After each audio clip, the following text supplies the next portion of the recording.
ಶಿವಮೊಗ್ಗದ Kalika Parameshwari cooperative society ಚುನಾವಣೆಗೆ ಸಜ್ಜಾಗಿದೆ. ಈ ಸೊಸೈಟಿ 1936ರಲ್ಲಿ ಸ್ಥಾಪನೆಯಾಗಿತ್ತು. ಅನೇಕ ಸಾಮಾಜಿಕ ಕಾರ್ಯಗಳನ್ನು ಮಾಡ್ಕೊಂಡು ಬಂದಿದೆ ಈ ಸೊಸೈಟಿ. ಈ ಸೊಸೈಟಿಯ ಸದಸ್ಯರ ಮಕ್ಕಳಿಗೆ ಅನೇಕ ಅನುಕೂಲಗಳನ್ನು ಸಹ ಮಾಡಿಕೊಟ್ಟಿದೆ.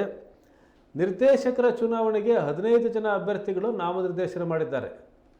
ಇಂದು ಶಿವಮೊಗ್ಗದಲ್ಲಿ ನಡೆದ ಪತ್ರಿಕಾಗೋಷ್ಠಿಯಲ್ಲಿ ಕಾಳಿಕಾ ಪರಮೇಶ್ವರಿ ಕೋಆಪರೇಟಿವ್ ಸೊಸೈಟಿಯ ಹಾಲಿ ನಿರ್ದೇಶಕರಾದ ರಾಮಣ್ಣ ಈ ವಿಷಯ ತಿಳಿಸಿದರು. ಜನತೆಗಳಿಗೆ ಮೀಟ್ ಅನ್ನು ಮಾಡ್ತಾ ಇದ್ದೀವಿ. ಈ ಸಭೆಗೆ ಸ್ವಾಗತ ಬಯಸ್ತಾ ಇದ್ದೀನಿ. ಈ ಪ್ರೆಸ್ ಮೀಟಲ್ಲಿ ಅವರಿಗೂ ಕಂಪ್ಯೂಟರ್ ತರಬೇತಿಯನ್ನು ನಮ್ಮ ಮನೆ ಪ್ರಾರಂಭ ಮಾಡಿದ್ವಿ. ಮೊನ್ನೆ ಕೇವಲ 3 ತಿಂಗಳ ಕೆಳಗೆ ಪ್ರಾರಂಭ ಮಾಡಿದ್ದೀವಿ. ಅಲ್ಲಿ ಮಕ್ಕಳಿಗೆ 3 ತಿಂಗಳು ಉಚಿತ ತರಬೇತಿ, ಅದರಲ್ಲಿ ಕನ್ನಡ, ಇಂಗ್ಲೀಷ್ ಎಲ್ಲವನ್ನು ಕೂಡ ಕಲಿಸಿ ಅವ್ರಿಗೆ ಹೇಳ್ಕೊಡ್ತಾ ಇದ್ದೀವಿ. ಅದ್ರ ಮುಖಾಂತರ ಸದಸ್ಯರು ಮತ್ತು ಸದಸ್ಯರ ಮಕ್ಕಳು ಇನ್ನೂ ಆರ್ಥಿಕವಾಗಿ ಮತ್ತು ಶೈಕ್ಷಣಿಕವಾಗಿ ಮುಂದೆ ಬರಬೇಕು ಅಂತೇಳಿ ಸಹಕಾರವನ್ನು ಕೊಡ್ತೀವಿ. ಮತ್ತೊಂದು ವಿಶೇಷ ನಮ್ಮಲ್ಲಿ ಸಾಲ ಅಂದರೆ ಯಾವುದೇ ಬ್ಯಾಂಕ್ಗಳು ಕೊಡದಿರೋಂಥ ವಿದ್ಯಾಭಿವೃದ್ಧಿ ಸಾಲವನ್ನು ಕೊಡ್ತಾಯಿದ್ದೀವಿ. ಕೇವಲ 4% ಬಡ್ಡಿ ದರ, 4% ಬಡ್ಡಿ ದರದಲ್ಲಿ ವಿದ್ಯಾಭ್ಯಾಸಕ್ಕೆ ನಾವು ಸಾಲವನ್ನು ಕೊಡ್ತಾಯಿದ್ದೇವೆ. ಹಾಗೆ 1 ಕೋಟಿ ರೂಪಾಯಿವರೆಗೆ ಮನೆ ಮೇಲೆ ಸಾಲ, ಜಾಮೀನು ಸಾಲ, ವಿಶೇಷ ಸಾಲ ಸೇರಿ 2 ಲಕ್ಷ ರೂಪಾಯಿವರೆಗೆ ಕೊಡ್ತಾಯಿದ್ದೀವಿ. ಹೀಗೆ ಅನೇಕ ಕಾರ್ಯಕ್ರಮಗಳನ್ನು ನಾವು ಮಾಡ್ಕೊಂಡು ಬರ್ತಾಯಿದ್ದೇವೆ. ಇದಕ್ಕೆ ನಮ್ಮ ಸಂಸ್ಥೆಯ ಎಲ್ಲ ಸದಸ್ಯರು, ನಮ್ಮ ಆಡಳಿತ ಮಂಡಳಿ ತುಂಬ ಸಹಕಾರವನ್ನು ಕೊಟ್ಟಿದ್ದಾರೆ. ಅದೇ ರೀತಿ ನಾವು ಇನ್ನೂ ಮುಂದುವರಿಬೇಕು ಅಂದರೆ ಶಿವಮೊಗ್ಗದ ಯಾವುದೇ ಚಟುವಟಿಕೆಗಳಾದರೂ ಕೂಡ ಅದರೊಂದಿಗೆ ಕೈ ಜೋಡಿಸೋದು ನಮ್ಮ ಆದ್ಯ ಕರ್ತವ್ಯ ಅಂತ ಅಂದ್ಕೊಂಡಿದ್ದೀವಿ. ಮತ್ತು ಇವತ್ತಿನ ಯುಗದಲ್ಲಿ ನಮ್ಮ ಸದಸ್ಯರಿಗೆ ಸಹಕಾರ ಇಲಾಖೆ ಸೊಸೈಟಿ ಬಗ್ಗೆ ಅವ್ರ ಬಗ್ಗೆ ಅರಿವು ಮೂಡಿಸಬೇಕು ಅಂತೇಳಿ ತೀರ್ಮಾನ ಮಾಡಿ ಅದಕ್ಕೋಸ್ಕರ ಒಂದು ಸಹಕಾರ ಪತ್ರಿಕೆಯನ್ನು ಪ್ರಾರಂಭ ಮಾಡಿ ಕೇಂದ್ರ ಸರ್ಕಾರದಿಂದ ನೋಂದಾವಣೆ ಮಾಡಿ ಈಗಾಗಲೇ 3 ಪತ್ರಿಕೆಗಳನ್ನು ಬಿಡುಗಡೆ ಮಾಡಿದ್ದೀವಿ. ಇನ್ನು ಮುಂದಿನ ದಿನಗಳಲ್ಲಿ ನಿರಂತರವಾಗಿ ಪತ್ರಿಕೆಯನ್ನು ಕೊಡುವುದರ ಮೂಲಕ ಸಹಕಾರದ ಬಗ್ಗೆ ಮತ್ತು ಕಾನೂನಿನ ಅರಿವನ್ನು ಮಾಡುವಂಥ ಪ್ರಯತ್ನನ ನಾವು ಮಾಡ್ತಾಯಿದ್ದೇವೆ. ಹಾಗಾಗಿ ನಾವು ಕಳೆದ ಹಲವಾರು ವರ್ಷಗಳಿಂದ ಕೆಲಸ ಮಾಡ್ತಾ ತಂಡವನ್ನು ನಮ್ಮಕ್ಕೆ ಹೆಚ್ಚಿನ ಬೆಂಬಲವನ್ನು ನಮ್ಮ ಸದಸ್ಯರು ಕೊಟ್ಟಿದ್ದಾರೆ.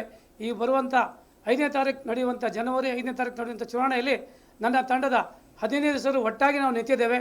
ಈ 15 ಸದಸ್ಯರನ್ನು ಕೂಡ ನಮ್ಮ ಸದಸ್ಯರು ಗೆಲ್ಲಿಸ್ಕೊಳ್ಬೇಕು ಅಂತೇಳಿ ತಮ್ಮ ಮೂಲಕ ನಾನು ಪ್ರಾರ್ಥನೆಯನ್ನು ವಿನಂತಿಯನ್ನು ನಾನು ಮಾಡ್ತಾ ಇದ್ದೇನೆ. ಸಭೆ 15 ಜನ ಇದ್ದಾರೆ. ನಮ್ಮಲ್ಲಿ ಒಟ್ಟು 38 ಜನ ಸ್ಪರ್ಧೆ ಮಾಡಿದ್ದಾರೆ. ನಮ್ಮಲ್ಲಿ ಮಾತ್ರ ಮಾಡಿ ಎಲ್ಲ ನಮ್ಮ ಬ್ರಾಂಚ್ಗಳಲ್ಲಿದೆ, ನಮ್ಮ ಶಾಖೆಯಲ್ಲಿ ಮಾತ್ರ ಇದೆ.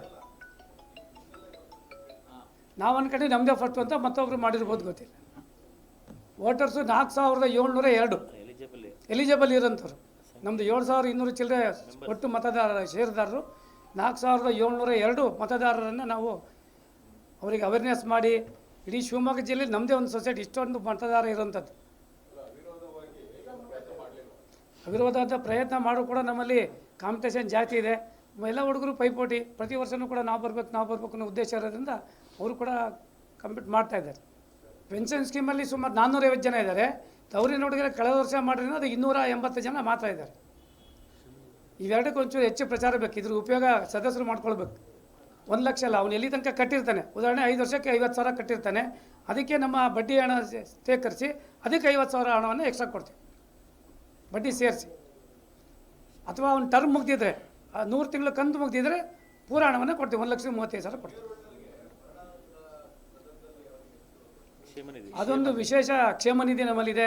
ಶಿವಮೊಗ್ಗದಲ್ಲಿ ಯಾವುದೇ ಸೊಸೈಟಿ ಕೊಡದಿರೋಂಥ ಹಣವನ್ನು ನಾವು ಇದರೂ ಕಳೆದ ತಿಂಗಳವರೆಗೂ 28,000 ಕೊಡ್ತಾ ಇದ್ವಿ. ಕಳೆದ ಡಿಸೆಂಬರ್ ತಿಂಗಳಿಂದ ಅದನ್ನು 40,000ಕ್ಕೆ ಹೆಚ್ಚಿಸಿದ್ದೀವಿ. ನಮ್ಮ ಕ್ಷೇಮ ನಿಧಿ 1,000 ರೂಪಾಯಿ ಇತ್ತು ಸದಸ್ಯರು ತೊಗೊಳ್ಳೋದು, ಅದನ್ನು 2,000ಕ್ಕೆ ಹೆಚ್ಚಿಸಿ 40,000 ರೂಪಾಯಿ ಹಣವನ್ನು ಕಳೆದ ತಿಂಗಳಿಂದ ಕೊಡ್ತಾ ಇದ್ದೀವಿ. ಈ ರೀತಿ ಯಾವುದೇ ಸೊಸೈಟಿಲಿ ಇಲ್ಲ. ಇದು ಹೆಚ್ಚು ಕಡಿಮೆ ಈ ಕಳೆದ 15 ದಿವಸಗಳಲ್ಲಿ ನಾವು ಹೇಳಿದ ಎಲ್ಲ ಯೋಜನೆಗಳು ಹೊಸದು. ತವರಿನ ಹುಡುಗರೆ ಇರ್ಬೋದು, ಪೆನ್ಷನ್ ಸ್ಕೀಮ್ ಇರ್ಬೋದು, ಮತ್ತು ಈಗ 40,000 ರೂಪಾಯಿ ಇವತ್ತು ರೈಸ್ ಮಾಡಿರ್ಬೋದು. ಅದಕ್ಕಿಂತ ಮುಂಚೆ 28,000 ಕಳೆದ 10 ವರ್ಷ ಕೆಳಗೆ ಮಾಡಿದ್ವಿ. ಈಗ ಮೊನ್ನೆ 11ನೇ ವರ್ಷಕ್ಕೆ ಬಿತ್ತು. 11ನೇ ವರ್ಷಕ್ಕೆ ಬಿದ್ದಾಗಿಂದ ಅದನ್ನು 40,000ಕ್ಕೆ ತೊಗೊಂಡೋಗಿದ್ದೀವಿ. ಹೊಸ ಮ್ಯಾನಿಫೆಸ್ಟೋ ಅಂದರೆ ನಮ್ಮ 2ನೇ ಮಾಡಿಯಲ್ಲಿ ಮೊನ್ನೆ ಒಂದು ಒಳ್ಳೆಯ ಸಭಾಂಗಣವನ್ನು ಮಾಡಿದ್ದೇವೆ. ಆ ಸಭಾಂಗಣನ ಅತ್ಯಂತ ಕಡಿಮೆ ಬಡ್ಡಿ ದರದಲ್ಲಿ ನಮ್ಮ ಕಡಿಮೆ ಬಾಡಿಗೆ ದರದಲ್ಲಿ ನಮ್ಮ ಸದಸ್ಯರುಗಳಿಗೆ ಬೇರೆಯವರಿಗೆ ಸ್ವಲ್ಪ ಆದಷ್ಟು ರಿಯಾಯಿತಿ ದರದಲ್ಲಿ ಕೊಟ್ಟು ನಮ್ಮ ಮಕ್ಕಳ ಕಾರ್ಯಕ್ರಮಗಳನ್ನು ಮಾಡೋದಕ್ಕೆ ಒಂದು ಅವಕಾಶ ಮಾಡಬೇಕು ಅಂತ ಮಾಡಿದ್ದೇವೆ.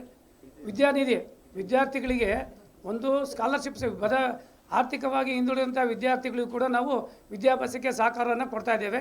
ಜೊತೆಯಲ್ಲಿ ಅದಕ್ಕೆ ಪ್ರೋತ್ಸಾಹ ಕೊಡಬೇಕು ಅಂತೇಳಿ ಅತಿ ಹೆಚ್ಚು ಅಂಕ ಬಂದಂಥ ವಿದ್ಯಾರ್ಥಿಗಳಿಗೆ ಕನಿಷ್ಠ ಮೊನ್ನೆ ನಾವು 167 ಜನ ವಿದ್ಯಾರ್ಥಿಗಳಿಗೆ ಅಂಬೇಡ್ಕರ್ ಭವನದಲ್ಲಿ ಒಂದು ದೊಡ್ಡ ಕಾರ್ಯಕ್ರಮವನ್ನು ಮಾಡಿ ಆ ವಿದ್ಯಾರ್ಥಿಗಳ ಪುರಸ್ಕಾರವನ್ನು ಮಾಡಿ ಅವರಿಗೆ ಸನ್ಮಾನವನ್ನು ಮಾಡಿದ್ದೇವೆ.